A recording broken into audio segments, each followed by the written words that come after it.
Assalamualaikum warahmatullahi wabarakatuh. Kembali lagi bersama Al-Faqih di pelajaran sejarah kebudayaan Islam untuk kelas 7, yang mana pada kali ini kita akan ngebahas permulaan Nabi Muhammad SAW diangkat menjadi Nabi dan Rasul. Gimana sih permulaannya? Kisahnya kayak gimana sih? Asik. Al-Kisah, Nabi Muhammad SAW sering melakukan tahanus. Tahu tahanus? Tahanus tuh nanti deh. Ulang. Al-Kisah, Nabi Muhammad SAW sering melakukan tahanus saat berusia 40 tahun. Tahanus adalah tradisi yang biasa dilakukan oleh masyarakat Arab sebelum datangnya Islam, di mana mereka mengasingkan diri dari masyarakat untuk menempa jiwa selama berhari-hari. Hal ini dilakukan oleh Nabi Muhammad sejak 6 bulan sebelum menerima wahyu yang pertama kali. Nah, di sini Nabi Muhammad sering bertahanus, sering menyendiri, mengasingkan diri dari masyarakat. Kenapa? Karena para masyarakat Arab itu, sebagaimana kita kenal, itu kan dikenal dengan sebutan orang-orang jahiliyah, ya kan? Adanya mau berhala, suka mabok, suka wanita nggak dihargain gitu. Makanya Rasulullah nih, nggak ada yang beres nih, gitu. Ada yang nggak beres nih, makanya nggak nyaman. Akhirnya Rasulullah itu tahanus, nenangin diri, gitu, mengasingkan diri. Oke, tempat yang digunakan oleh Nabi Muhammad untuk bertahanus itu adalah Gua Hiro yang terletak 6 km sebelah timur kota Mekah. Di tempat tersebut Nabi Muhammad merenungi keadaan masyarakat yang banyak mengalami kerusakan akidah moral.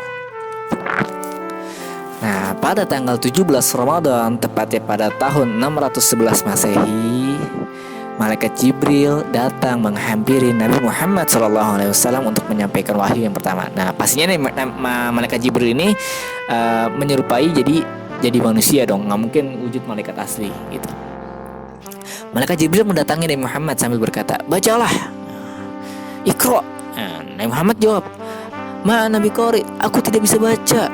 Kemudian Malaikat Jibril memegangi dan merangkul Nabi Muhammad sebentar, lalu melepasnya kembali, dipeluk tuh sambil berucap, "Bacalah, Iqra," kata si Jibril yang menyamar menjadi manusia. Kenapa? Karena kalau seandainya malaikat Jibril ini nggak menyamar atau nyaru jadi manusia, itu ya Nabi Muhammad yang badannya manusia biasa itu bisa remuk gitu. Makanya para ulama berpendapat kalau di sini malaikat Jibril ini menyerupai atau wujudnya itu menjadi wujud manusia.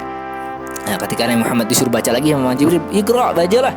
Nabi Muhammad jawab lagi, "Aku tidak bisa membaca, Ma Nabi Qori." Nah, udah 2 kali jawab nih. Malaikat Jibril memegangi dan merangkul Nabi Muhammad hingga ketiga kalinya gitu. Jadi dipeluk 3 kali, disuruh baca, tapi Nabi Muhammad tetap nggak bisa baca.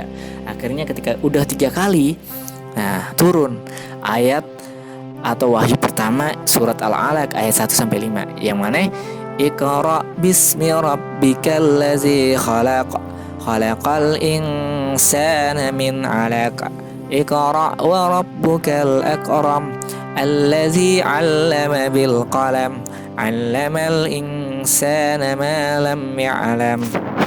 Bacalah dengan menyebut nama Tuhanmu yang menciptakan. Dia telah menciptakan manusia dari segumpal darah. Bacalah, dan Tuhanmu lah yang maha pemurah, yang mengajari manusia dengan perantaraan kalam. Dia mengajarkan kepada manusia apa yang tidak diketahui. Nah, ini 5 ayat ini adalah merupakan wahyu pertama yang diterima oleh Nabi Muhammad SAW. Nah, setelah menerima wahyu pertama itu, Nabi Muhammad SAW pulang dengan hati yang berdebar-debar dan penuh rasa takut. Ya iyalah, ini kan Nabi Muhammad lagi berdiam diri, tiba-tiba ada orang datang suruh baca, itu panik dong gitu. Apa nih gitu. Akhirnya Rasulullah pulang ke rumah. Sesampainya di rumah, beliau menceritakan apa yang telah dialami sembari meminta Khadijah untuk menyelimuti tubuh beliau, karena beliau ketakutan gitu.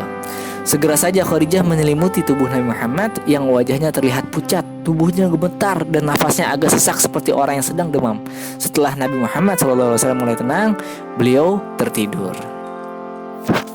Keesokan harinya, habis kejadian yang tadi di Gua Hiro, Khadijah bertanya kepada Nabi Muhammad atas apa yang telah dialaminya.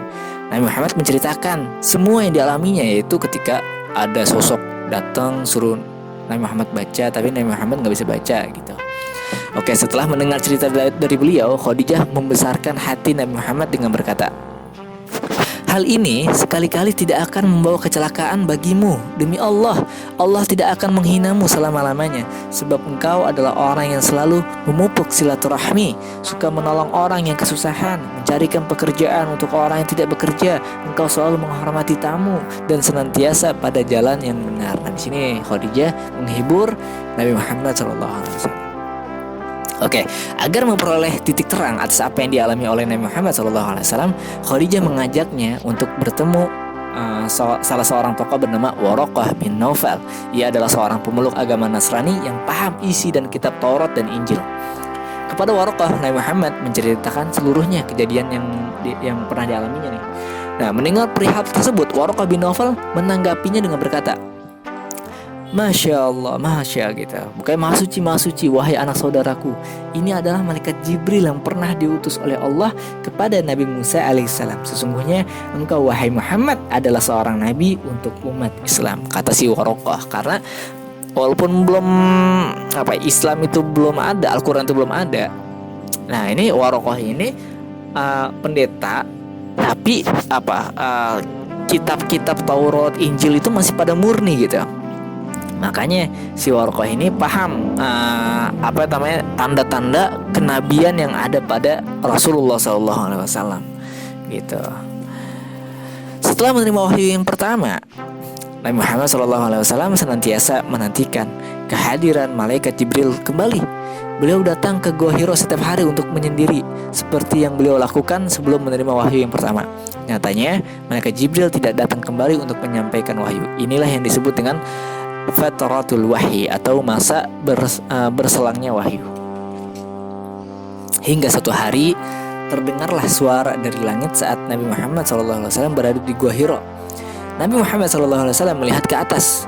Beliau melihat malaikat Jibril seketika tubuh beliau gemetar. Nah, ketika Nabi Muhammad melihat malaikat Jibril, beliau langsung pulang ke rumah. Sesampainya di rumah, Nabi Muhammad meminta selimut, kemudian tertidur. Dalam keadaan tidur tersebut, malaikat Jibril menyampaikan wahyu kedua untuk Nabi Muhammad SAW, yaitu surah Al-Mudaththir ayat 1-7, yang mana bunyinya, Ya ayyuhal mudaththir kum fa'anzir wa rabbaka fakabbir wa siyabaka fatahhir warrujza fahjur wala tamnun tastakthir walirabbika fasbir. Hai orang yang berkumpul berselimut, hai orang yang berkemul atau berselimut, bangunlah, lalu berilah peringatan, dan Tuhanmu agungkanlah, dan pakaianmu bersihkanlah, dan perbuatan dosa menyembah berhala tinggalkanlah, dan janganlah kamu memberi dengan maksud memperoleh balasan yang lebih banyak, dan untuk memenuhi perintah Tuhanmu bersabarlah. Nah, ini dengan turunnya wahyu kedua tersebut, Nabi Muhammad SAW telah memiliki tugas untuk berdakwah menyebarkan agama Islam. Nabi Muhammad SAW mengajak seluruh umat manusia agar menyembah kepada Allah Subhanahu wa Ta'ala dan senantiasa menjalankan syariat-syariat Islam. Nah, itulah adalah kisah permulaan ketika Nabi Muhammad SAW diutus menjadi seorang nabi dan rasul. Oke, itu aja. Kalau ada pertanyaan silakan tulis di kolom komentar. Jangan kapok-kapok, kalau misalkan ada kritik dan saran silakan ajukan juga. Wassalamualaikum warahmatullahi wabarakatuh.